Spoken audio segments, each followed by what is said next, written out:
Good evening, I'm Melisa Idris. Welcome to Consider This. This is the show where we want you to consider and then reconsider what you know of the news of the day. In the past couple of years, Malaysia has emerged as Southeast Asia's leading investment destination for data centers. Global tech giants like Google, AWS, Microsoft and Nvidia are already committed to long-term investments here. But amidst all that buzz, concerns are mounting. Data centers are electricity and water guzzlers, straining national resources without necessarily delivering high-skilled jobs or significant economic value. So countries like Singapore and China have already restricted new data center developments. Malaysia now faces pressure to rethink our strategy. So is Malaysia's big bet on data centers a digital gold rush, or is it a costly gamble? And how do we ensure that these investments truly benefit the nation? So joining us now to help us think this through is Professor Dr. Kian Ming, who is a Pro-Vice-Chancellor for External Engagement at Taylor's University. He previously served as Deputy International Trade and Industry Minister. Kian Ming, thank you so much for being on the show. It's good to have you back. So let's begin with the basics. Where do you stand on the data center investment boom that we've been seeing the past couple of years? I mean, how do you make sense of the hype versus the concerns? Yep. Hi, Melissa. It's always good to be with you and consider this. I think for me, the data center investments that are coming to Malaysia has got to be seen in the larger context of trying to build the digital economy ecosystem in the country. I think this is one narrative that needs to be pushed forward more on the part of the Malaysian government and also the hyperscalers, the co-location players, even the real estate players that are investing and are part of this ecosystem. And what do I mean by this? It means that it's not just the physical data centers that are important, which you've rightly pointed out, they take up electricity and water. But I think it's more important to see how that processing power can be deployed to create more jobs in the digital economy ecosystem by hyperscalers such as Google, AWS, Microsoft, and Facebook, and also some of the co-location players such as Equinix as well as AirTrunk from Australia. And what this means is that the service sector related jobs that are linked to this data center processing power are the real economic multipliers in this digital economy ecosystem. Okay, brilliant. Let's unpack some of the things you talked about. So we'll look at the energy and water first, and then we'll move on to how to the job creation, the multiplier effect. When we think about energy and water needed to resource to power the data centers, if I may cite a former Bank Negara Deputy Governor Sukhdev Singh. Recently, he wrote that TNB's substantial investment needs and the 14% hike in tariff rates this year should be considered in the context of the sudden surge of data centers in the country. What are your thoughts on that, balancing the industrial needs with national energy security? I don't think the increase or the proposed increase in the base tariff for TNB that is likely to take place in the second half of this year is necessarily linked to the data center demands. I think this is part and parcel of the regulatory plan under the Energy Commission for different periods of time that governs the electricity sector. I think that our reserve margins are still healthy, and what we've seen in terms of energy provision is a spate of renewable energy related policies that have been announced by the Energy Commission, including the sixth round of large scale solar, another round, the first round of battery energy and storage systems, and also trying to make it easier for more individuals and retailers to put up solar panels on their rooftops. So I think we need to take this larger energy ecosystem discussion into consideration. And then, I think when we talk about water and energy usage, we must also see the data centers as possibly giving a push for the right players to be able to push forward energy efficiency and water efficiency technologies as well. So if, let's say, we see water and energy usage as an impetus or catalyst for us to put in incentives for data center players to conserve energy and water, this can also lead to spillover effects in other parts of the industries that can save water and electricity. I'll just give you a very simple example. There have been proposals for some of the processed water from sewerage treatment to be used and channeled to data centers for cooling purposes. And some of the property players in places like Johor are interested to get into this ecosystem. I've spoken to some people in the Selangor water provision ecosystem, and they are also looking, for solutions whereby they can propose for self-consumption on the part of some of these data centers where they generate their own water from different sources, together with the water authorities, and come up with new ways of processing and also consuming water. So, we should try to change the narrative to try to fit into the larger sustainability agenda and see how we can have economic multipliers in this area as well. We see SPAN already taking proactive steps to look into how data centers can be self-sufficient in their water usage, so not adding burden to the national water resources. Do you think the same can be said for electricity, particularly with TNB and all the additional pressures on the grid that's expected with the data center investments? Yeah, sure. A couple of points to make. Firstly, I know that MIDA has put in a submission to the Ministry of Finance to give more incentives that are specific to data centers with regards to energy saving and also energy saving features for the data centers. I think it would be good if, let's say, we could also have water efficiency tax incentives as well, so that these investments, capital investments, can be made more attractive, especially if they can save more water. And then I think on the part of TNB, if, let's say, the Energy Commission and TNB can work together with the renewable energy providers, especially the solar providers, this can be an important part of offsetting some of the renewable energy 100 or RE 100 requirements that are important for some of these hyperscalers as well. So we see a little bit of that happening in Kulim Industrial Park, for example, through NOR. And we see some of this happening in some of the large-scale solar projects as well. Is it the government's responsibility to provide these infrastructures, or are these investors coming in? Is the onus on them to ensure that they are not adding to the burden of the host country? I think you need both the private sector investors as well as government, through the regulators to play their part.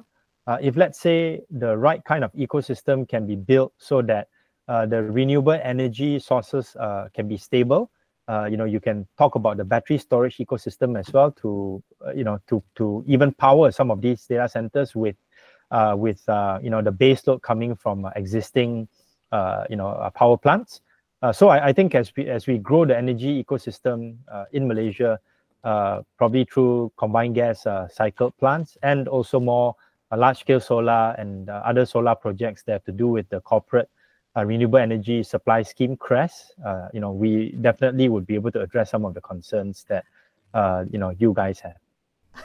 Okay, the government says that they have heard the concerns. They are using a new scorecard approach to ensure that data center investments bring in the benefits to the country. When you think about this scorecard, Kian Ming, what is necessary for us to have on this to make sure that it's not just a checklist, that we're not ticking boxes for the sake of ticking boxes and bringing in these really attractive, lucrative investments? Yeah, so actually the scorecard approach can have two components to it, largely speaking. The first component has got to do with the materials that you use and the suppliers that you use for the actual building of the data centers. So I've been hearing discussions about trying to ensure that some of the server racks that are being used in the data centers are being produced in Malaysia. We have capabilities in that area. And then also, ensuring that some of our construction companies, whether it's Sunway or Gamuda, they have, skin in the game, which I think they clearly do. But the more important part to me, if let's say a scorecard were to be used, would be, how does Google take advantage of these investments to increase their service offerings in Malaysia? Is there something that they can use in terms of cloud deployment in the Malaysian ecosystem that can generate jobs in Malaysia, right? So one thing that I've said publicly is it possible for the Malaysian government to come out with some sort of a cloud vendor policy to be able to work together with these hyperscalers to put more services on the cloud, including government services, and with the caveat or with the condition that a certain number of jobs have to be created by these hyperscalers in Malaysia, in order to grow, for example, the cloud services skill set. And I think many of the hyperscalers are happy to do this. So it really depends on the Malaysian government to be able to come up with those proposals, those contracts that all these hyperscalers can bid for, either directly or indirectly through their vendor ecosystem in Malaysia. So I think the second part is more important than the first part to me. Are you seeing anything that is encouraging you that the government is taking that second part seriously, the issue of job creation, high-skilled talent? You mentioned about service sector-related jobs, and that is where we might be seeing the high-skilled job creation happen. Are you seeing any signs that point to that direction?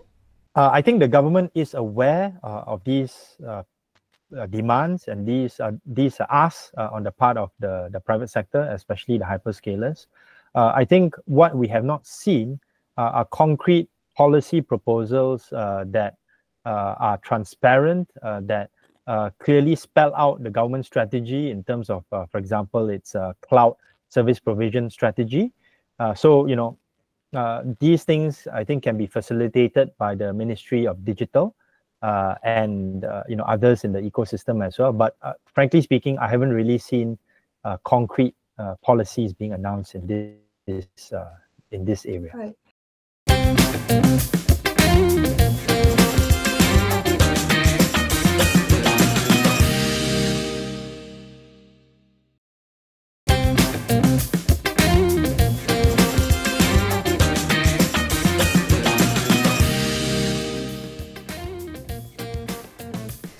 Welcome back to Consider This. I'm Melisa Idris. Let's continue our discussion about Malaysia's ambitions to be a regional data center hub.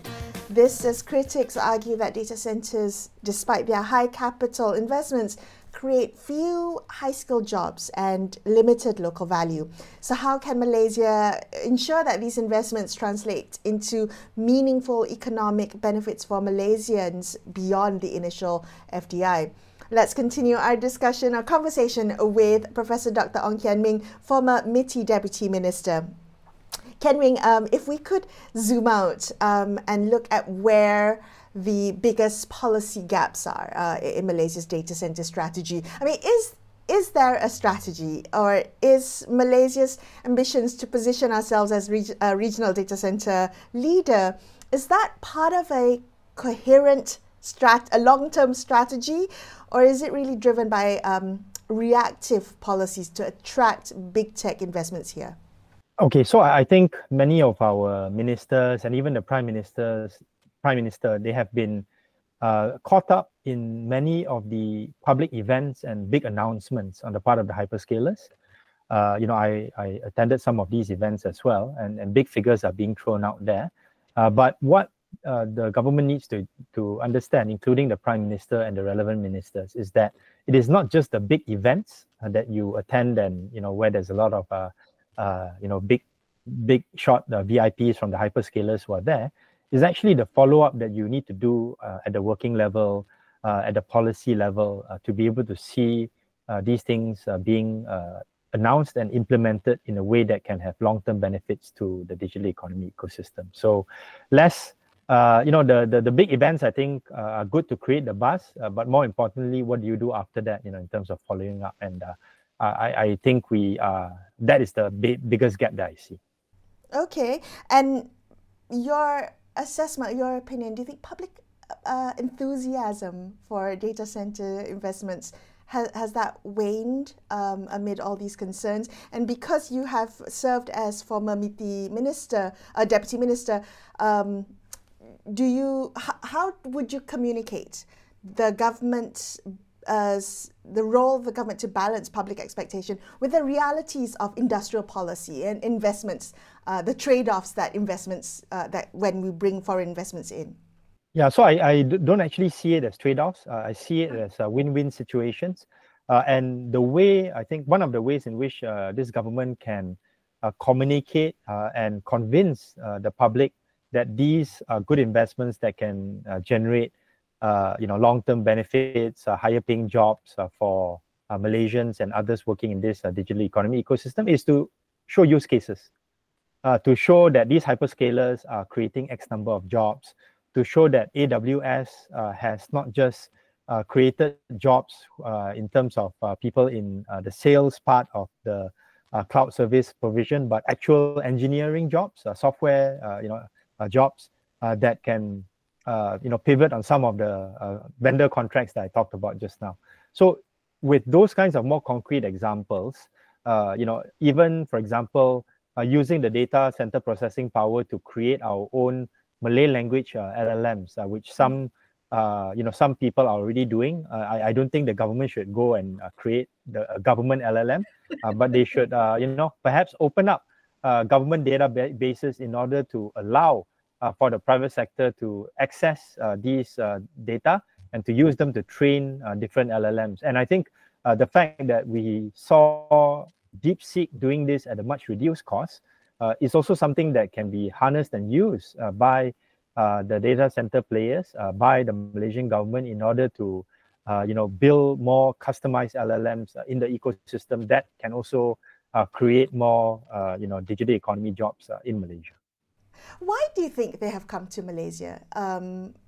Countries like Singapore, China, Ireland, they've all they have put moratoriums on building new data centers. They are concerned. Why are we welcoming them with open arms? I think we cannot deny the fact that many data center players are coming to Malaysia and starting with Johor and then some coming into the Klang Valley because of our proximity to Singapore, number one. Related to that is the fact that Singapore has, I think, introduced this moratorium. It's not a strict moratorium. They still do give out quotas for data centers, but it's very limited. So that's one. Second thing is that we do have relatively cheap, electricity and water. And then I think our cost of doing business is relatively low as well. But I think we should use those aspects as advantages and to work together with the data center players to grow the digital economy ecosystem. So for example, when Google made their announcement that they were going to invest $2 billion US in Malaysia, they did not focus so much on the data center physical ecosystem.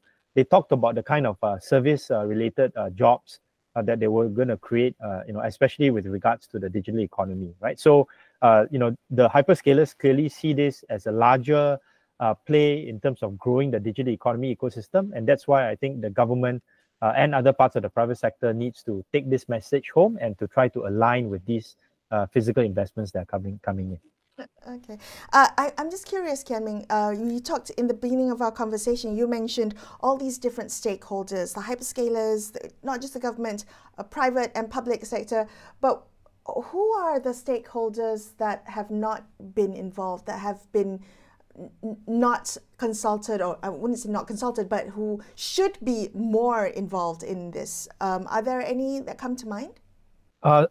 So it's not to say that they are not consulted. I think they are not put in a position where their roles can be seen in a more prominent fashion, right? So I think one example of something good was the fact that Google announced their partnership with Gamuda on the AI space with regards to Gamuda's own digital arm to be able to work together to create more talent and also economic activity in this particular area. So I think we need to have more of those kinds of local examples, people who are playing in the cloud AI digital ecosystem to work with the hyperscalers and some of the co-location guys to see how they can use these capabilities to create jobs, increase their usage of technology so that they can be deployed in the construction sector, for example, or in the business services ecosystem. The fact of the matter is that when it comes to AI and also digital processing power, it can be deployed in any industry, right? So we need more of these, guys at the SME level, at the large corporation level, to be part and parcel of the discussion. You said, and I was particularly intrigued when you said that it's not just about the big announcement events, it's not about the fanfare, but it's also about the follow-up after that. What would you like to see? My final question to you, Kian Ming, is what would you like to see in terms of follow-up to make sure that we really do maximize the benefits, the economic benefits for Malaysians beyond the initial FDI of these data center investments? Yeah, so if let's say the ministries working together with these hyperscalers and others in the data center ecosystem can identify Malaysian companies, both large corporates, public listed companies, as well as some in the SME ecosystem that are able to deploy and use this power, data center processing power, in ways that can benefit their business. I think we've seen some examples of that in the 5G ecosystem, where different telco players and also Digital National Berhad have partnered with, let's say, the manufacturing sector, shopping malls and other players to see how the 5G power can be deployed in Malaysia that can create jobs, make processes more efficient, make production faster. That kind of similar narrative needs to be put in the data center discussion and also deployment as well. Kian, thank you so much for sharing some of your insights with us. I appreciate your time. That was Professor Dr. Kian Ming, previously the Deputy International Trade and Industry Minister, currently Pro-Vice-Chancellor for External Engagement at Taylor's University. That wraps up this episode of Consider This. I'm Melisa Idris, signing off for the evening. Thanks so much for watching. Good night.